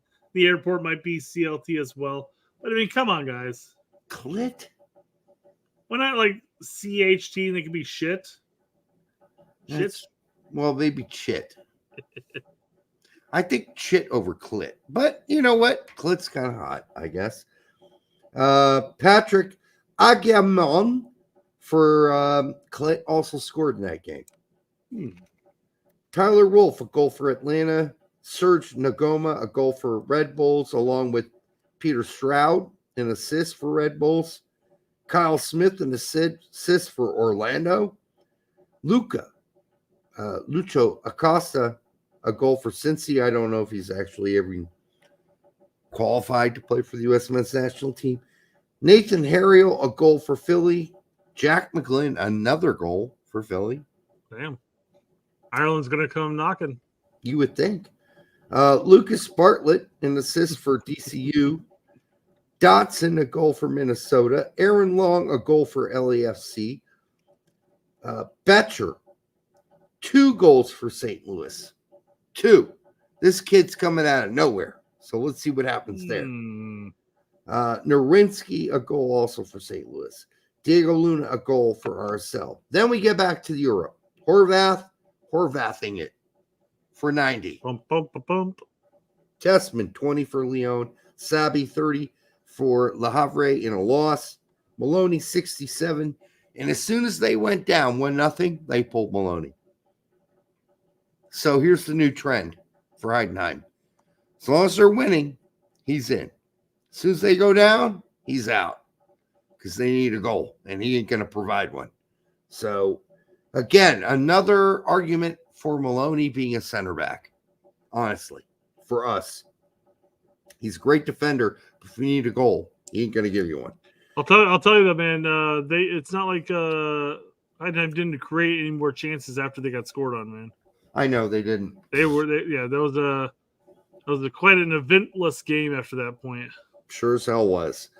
Chandler did not dress for Frankfurt, but they beat the living fuck out of who'd they beat the fuck out of? Is it Bayern? Who beat who up? Did Frankfurt beat Bayern? Frankfurt FC. I think they did. They tied Bayern 3-3. Yeah, okay. That's practically beating the fuck out of them, though. Mm-hmm. I mean, in terms of Bundesliga, if you can get a tie against Bayern, that's practically a win in your book. I couldn't remember who won, but I remember watching portions of that game and going, wow, Frankfurt are good. But, yeah, no Chandler. Matarazzo got a tie for Hoffenheim. Larry knew it was a tie. He's a Frankfurt fanboy. Yeah, no surprise, Larry. Chandler didn't play, though. No, he did not. And he won't play anytime soon. Arnie Chase went 90 for Stuttgart in the tie. McKennie went 30 for Juventus. I was shocked he didn't start again. Probably getting a rest between the 2 games he started in the last week, though. So makes sense. We already talked about Pulisic and Musa. I mean, the bigger question is why Juve couldn't manage a result without him, right? Pretty sad, actually. I thought the way they played last season sucked. This season looks worse. He finally sits out a game and they don't get the 3 points. What's happening, guys? It's been sad to watch. Cardoso, 90 minutes and a loss for Batiste. Fossey, 90 minutes, a loss for Standard Liège. Cave, Zara Leslam, 81 minutes in a tie for St. Truden. Bello, 85 minutes in a win for Lask. Against Klagenfurt. By the way, there was. Sorry, finish your thought on Klagenfurt. By the way, Sebastian Soto did not dress for Klagenfurt in that game. And we had a whole clusterfuck of mismatching or mistaking players on Twitter today between Larry, me, and I forgot who posted initially because they mentioned you did see it because somebody had mentioned that Jonathan Gomez was off to the Greek League or whatever. PAOK. And I thought when I first read that, I thought that said Jonathan Gonzalez. I was like, okay, well, I LL'd that. And then it was like Larry mistook Jonathan Gonzalez for Zendejas. And then it was just like a whole mishmash of mistakes. And it was like, so you mistook a mistaken player that I mistook. And it was like, I saw that. A massive amount of fuck ups. By the way, Untouchables, it's Klagenfurt. Fart. I agree with him. Klagenfurt. It's beautiful. It's right on the mountains. Yeah. The mountains. Yeah. We got the mountains. We're in the valley. It's nice. It's beautiful. The with town the spread. Yeah. The town he lives in, Sebastian Soto, is beautiful, but Sebastian Soto's unfortunately unable to not be injured. Do you think there are some players that are willing to just, ride pine and never play and just accept a check in the fact that they're living in such a gorgeous area? He's got a serious back injury, from what I've been told from people who DM. Has that been plaguing him for the last 3 years? Yeah. Really? A really bad back injury. Yep. So Jonathan Amon for sitting on the bench with bad posture is going to fuck up your back all the time. He's not even sitting on the bench. He doesn't even make the 18. But 3 years of slouching over on the bench, man, it's going to fuck you up. Yep. Doesn't make the 18. Probably doesn't even go to the games. Jonathan Amon in Denmark got 60 minutes in the tie. Joe Gallegos and Milan Alaski went head-to-head in Denmark. What? That's Sonderjiski versus Nordjylland. Sonderjiski. They both scored. Both of them scored in Denmark in this game. Although Milan Alaski did it with, late in the game to get the game winner against Sonderjiski. So Nordjylland wins the game. Good for Milan Alaski over Joe Gallegos. Then Julian Green got a goal, penalty kick. That game was insane.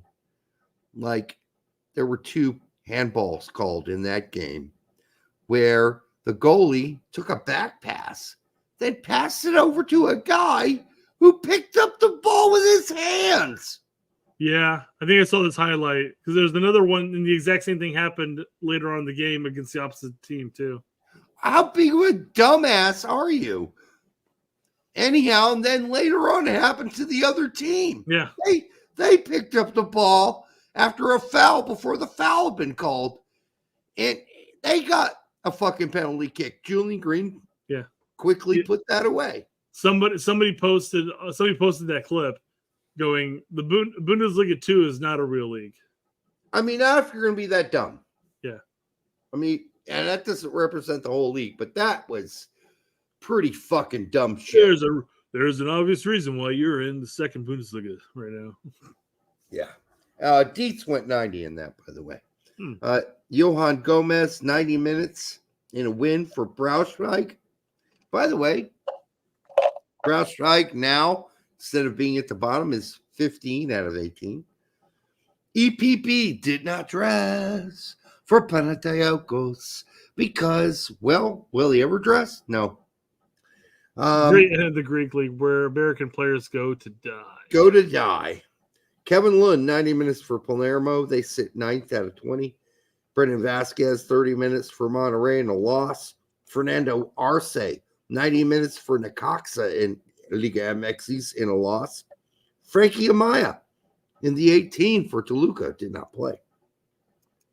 Alex Zendejas went 90 for America in a tie. Now we get to Trusty in Scotland. He went 90 in a win. Conrad in the 18 for Lausanne in Switzerland.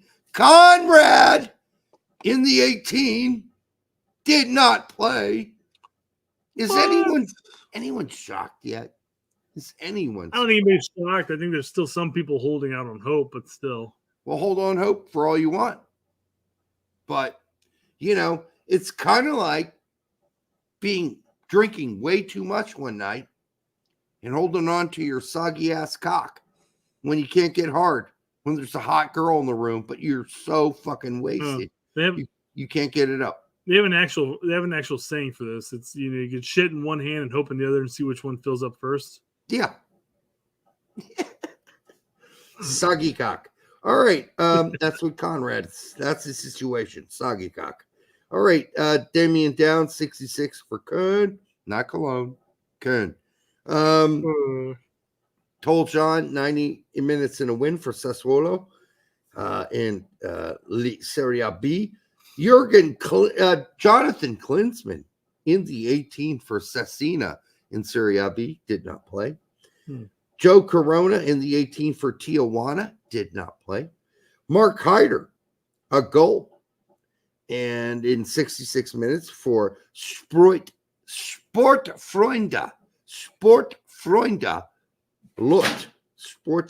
Lot. He's like 37 or something, so not somebody to pay attention to. Alex Mendez in the 18 for Juarez did not play.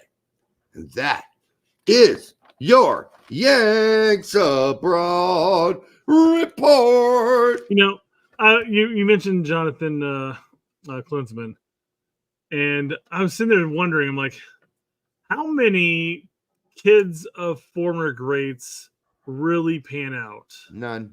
Almost none. I feel like there may be some moments. Weah is probably the closest I can think of, but I'm like sitting there going like, well, they grow up differently than their parents did. I don't think Messi's kids are ever going to amount no way fraction of anything Messi ever was. No way. I mean, we're talking about two completely different. And Messi's probably sitting there like, I'll pay for your soccer club. You go play for it, everything like that. But we're not. I mean, you already got like $40 million in the bank. It's possible, but we'll see. Yeah, I mean, there have been. There's the prime example, right? Fair enough on that one. All right. Sure. And Bimar says Ken Griffey Jr. Oh, you meant soccer. That's in baseball. Yeah. Pogba. Does his dad play? I didn't know his dad played. Fuck if I know. I don't know. So again, there are definitely going to be some examples. I'm not going to say anything. Aronson Bros, really? Aronson's dad play? Where did Aronson's dad play? I mean, we can't say like, oh, he played college and some USL, and all of a sudden his sons are playing in Europe. That's a bit different. I mean, I'm talking about Reyna versus Reyna. Like, Claudio was great, and now his son's supposed to be great. So, and has shown greatness, but I mean, it's not normal for that to work out. Well, and I know that Man City at the time of Holland's dad was playing isn't the Man City we know now, but still he played in EPL. Holland's dad played in EPL. He played for Man City. Holland's dad did? Yeah, dude. He was a victim of who was it? Was it Keane? Or somebody, a Man City player or whatever. Roy Keane? He was a victim of a horrific knee tackle that took him out of existence. It was Keane, yeah. Like, it was just a brutal tackle. Like the year before, Holland did something to him, like in the box, like an elbow to the face or whatever. And then Roy Kent. Yeah, Roy Kent. Oh. And then the next year, King just took him out of his knee, and it was like crippled him for life at that point. All right. So, Well, let's get to that last topic. God damn, why do you have so many tabs left? well, they're all not a lot of them are major topics to talk about, but yeah, I wanted to bring this up because they announced 5 additions to the to his coaching staff. Good. All of which he's coached with in the past. Since Espanol. But the big one here that people are like, oh, this is an example of, I think Paul, what's his face, who's going to join us one time, that was vying for U.S. presidency. Oh, that dude. LaPointe, whatever. He mentioned, oh, this is just prime example of nepotism. Like, well, he's been coaching with him since like 2016. I mean, it's almost been 10 years he's been with his dad. So, I don't see nepotism being a part of this. Nah. So whatever.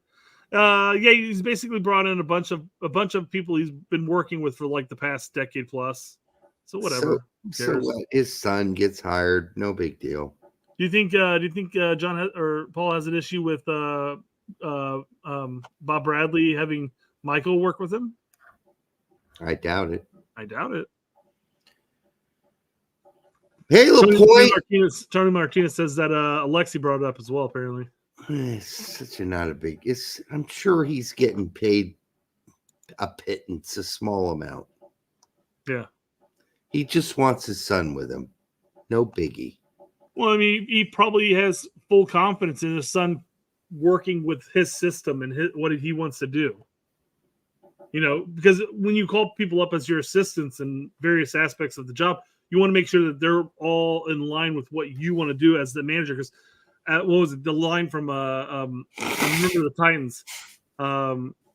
He goes, you know, and I've never once seen an interview where the assistant coach took the blame over the head coach. You know, what if someone? I'm paraphrasing here, but by the way, his job is sports scientist. Is that the name of the job? Really? It is. Yeah. What the is league's that? youngest sports scientist. What the fuck does that mean? What does that mean? Is he in charge of all the bras that all the players wear? Because honestly, I mean, I have an idea of what that means, but I don't. I mean, in the modern game, that's really important to track all the players' breathing and their heart rates, their weight, and how much weight they lose per game, and blah, blah, blah, blah, blah, blah, blah. Okay, that's fine. I'm sure he can do that.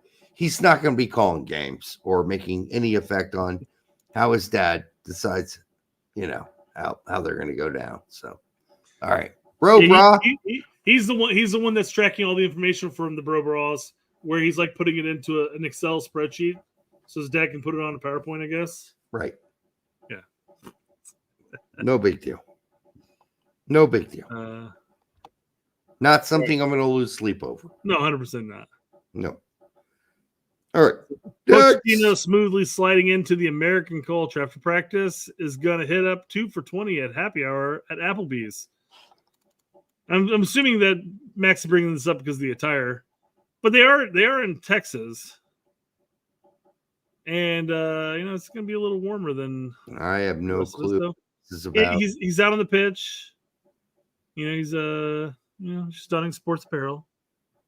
So I cracked the joke because I'm like, well, where else is he going to find surf and turf for $20? He'd be a fool not to go to Applebee's. Yeah. Okay. No.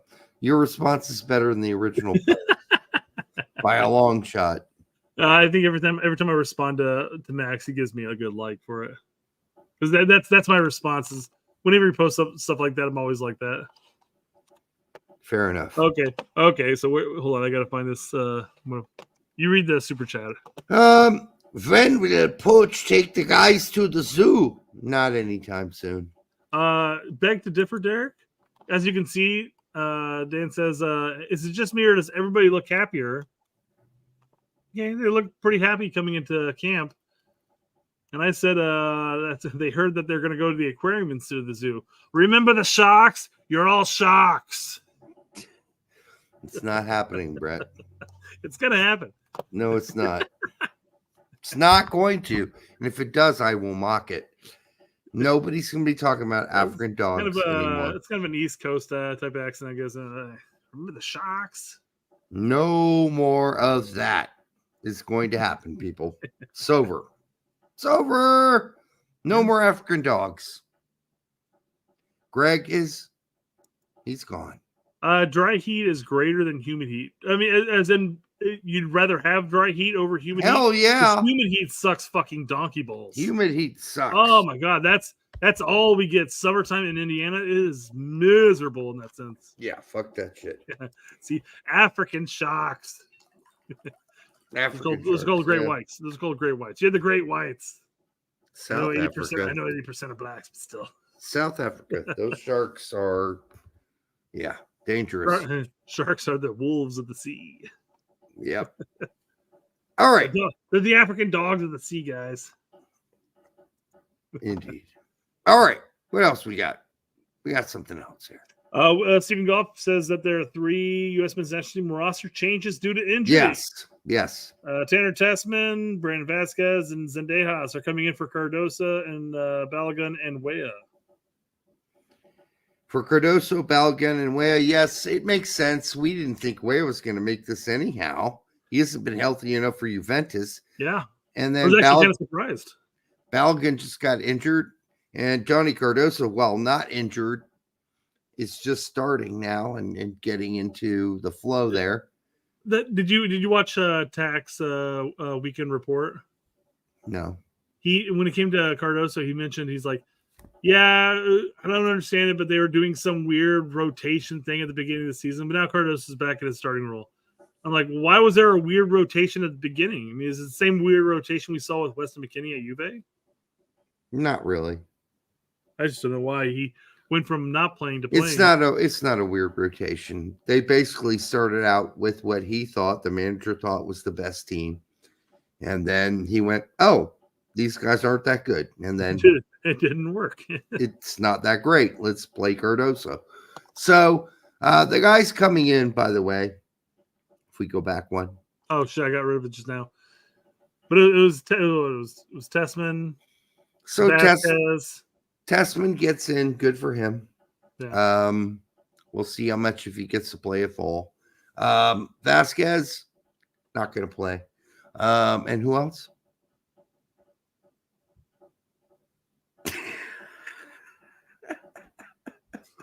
I can't think of who the third person is now. Somebody in the chat. I've already gotten rid of the tab. Tab deleter. I know. I thought we were done with that, so I wanted to go to talk about all of the injured players we have on this pitch. Oh, it's a shitload. Balogun just got injured. Reyna has been injured. Cardoso not seriously injured. Oh, Zendejas. Thank you. Oh, Spencer got it right as I said. I mean, instead of Zendejas, he could have brought Paxton Aronson. He really could have. Yeah. There are other guys you can think of, but yeah.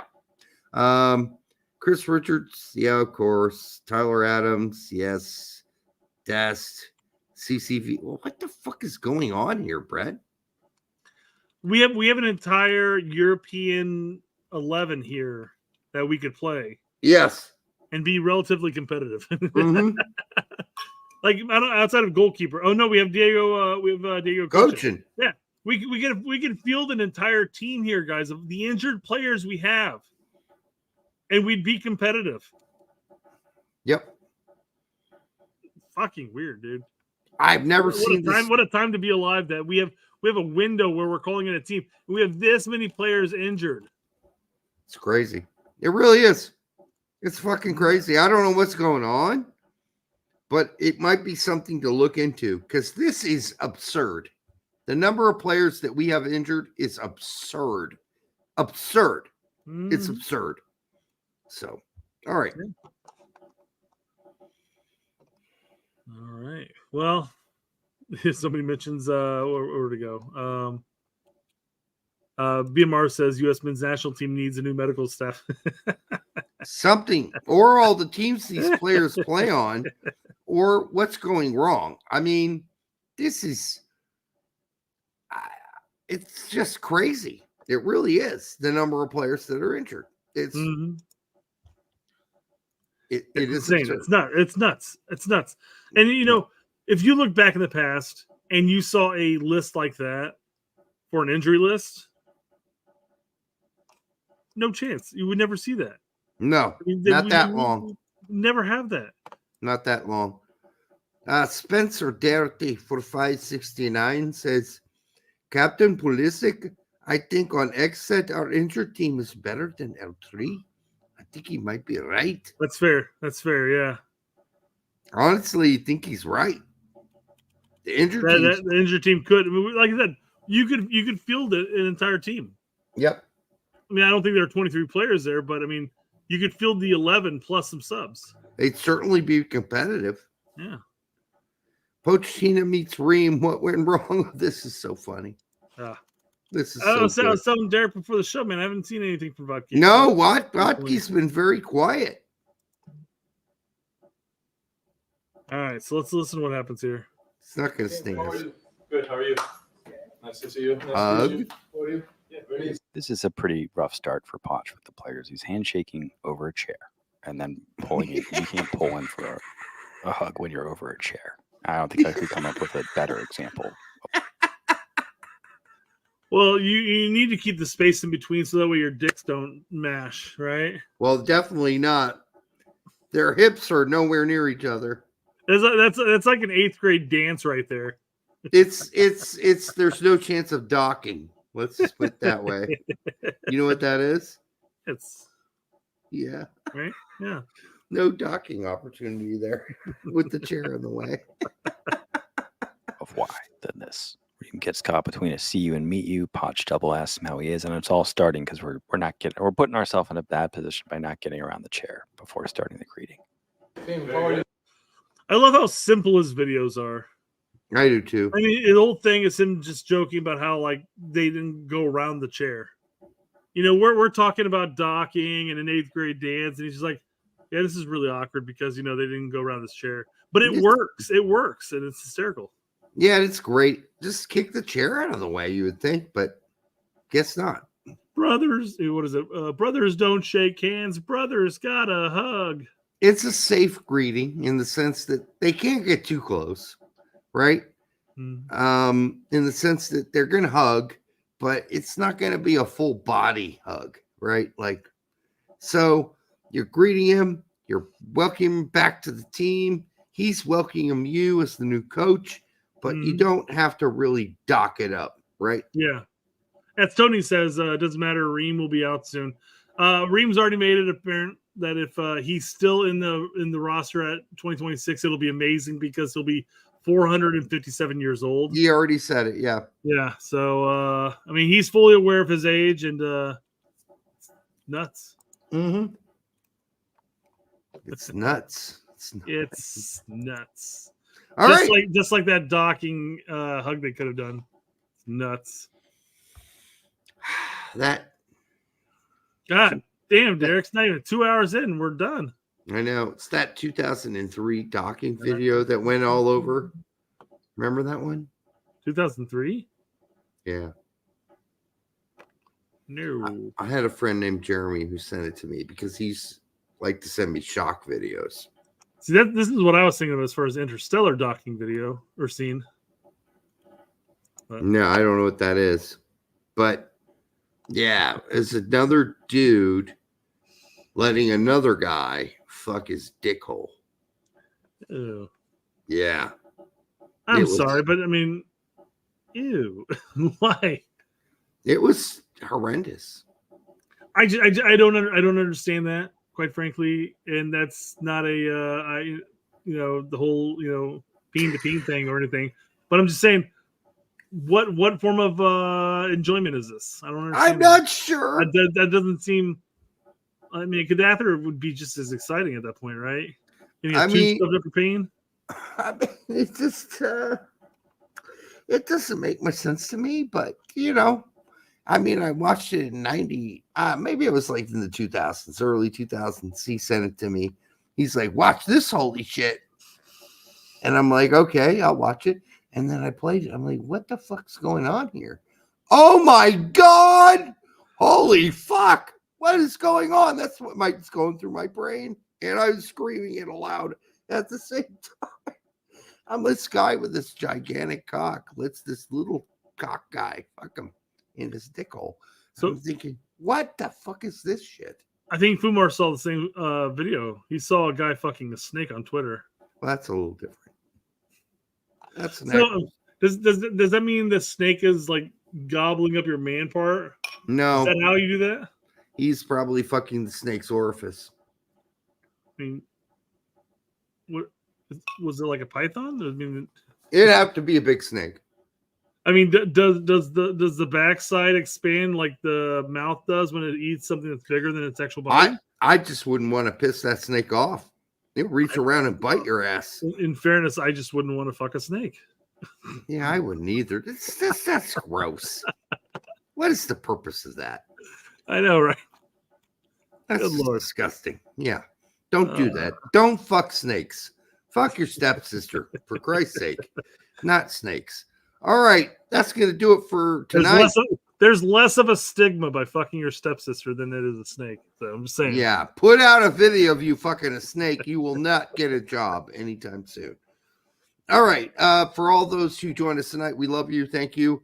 I know it was a shorter show. We're barely making it 2 hours. But then again, there's not a shitload to talk about.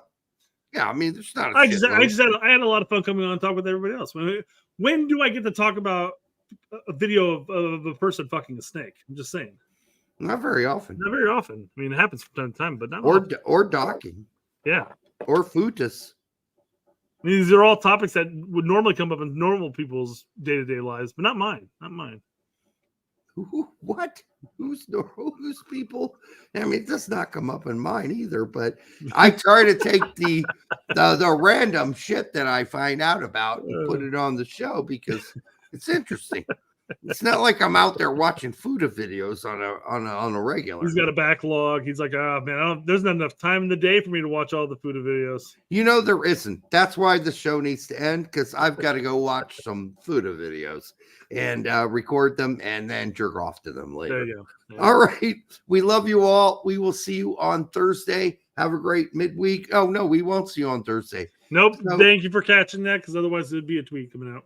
Yep. No Thursday show. I will be traveling to Bloomington to play the last Brando show. We got to practice on Thursday and Friday and play the show on Saturday. So no fucking soccer show here. And, but we'll be back Monday and Brett gets a break. That's good. Brett deserves a break. Frankly, he's busy. Yeah, I mean, he's got kids and all that shit. So no Thursday show. We'll be back on Monday. We'll see you then. Until then, my voice hopefully isn't this bad when I have to sing. Holy shit. I am fucked. All right. Good night, all. Mwah.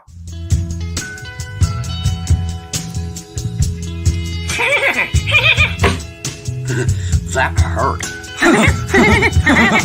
And to me, it's nauseating. It's absolutely nauseating because multiple mental health clinicians said that Derek had limited intellectual ability and was not capable of consenting. Congratulations. Boom.